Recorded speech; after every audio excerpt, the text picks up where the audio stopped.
DPRD Sumatera Selatan melaksanakan rapat paripurna DPRD Sumatera Selatan dengan agenda penyampaian laporan hasil pembahasan Badan Anggaran DPRD Sumatera Selatan terhadap Raperda Perubahan APBD Sumatera Selatan tahun anggaran 2019. Sebanyak 5 fraksi menyampaikan pembahasannya yang bekerja sama dengan mitra dalam hal penyusunan anggaran.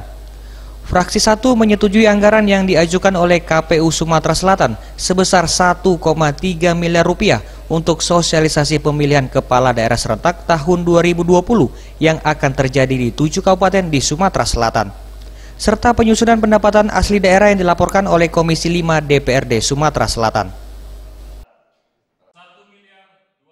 1.222 juta rupiah 878.000 rupiah yang diperuntukkan 1. Sosialisasi tahapan pilkada serentak tahun 2020 sebesar 350 juta.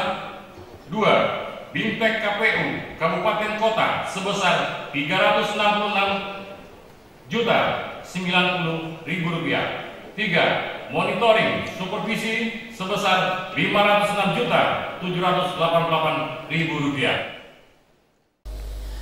Menanggapi hal tersebut, Gubernur Sumatera Selatan Herman Deru mengapresiasi kinerja para anggota Dewan terkait pembahasan terhadap perubahan APBD Sumatera Selatan tahun 2019.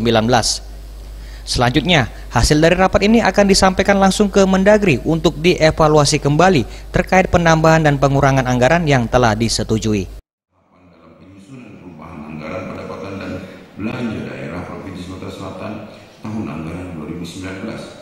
Selanjutnya, rancangan peraturan daerah tersebut akan kami serahkan kepada Kementerian Dalam Negeri Republik Indonesia untuk dievaluasi sehingga pada saatnya dapat segera ditetapkan menjadi peraturan daerah. Pada kesempatan yang berbahagia ini, perkenankan saya menyampaikan ucapan terima kasih dan penghargaan yang setinggi-tingginya kepada seluruh pimpinan dan anggota Dewan Perwakilan Rakyat Daerah Provinsi Sumatera Selatan yang tergabung dalam Badan Musyawarah, Badan Anggaran, dan komisi-komisi yang telah meluangkan waktu, pikiran, dan tenaga untuk melaksanakan pembahasan dengan mitra organisasi perangkat daerah dan biro terkait sehingga perubahan anggaran pendapatan dan belanja daerah Provinsi Sumatera Selatan tahun anggaran 2019 dapat diselesaikan sesuai dengan jadwal yang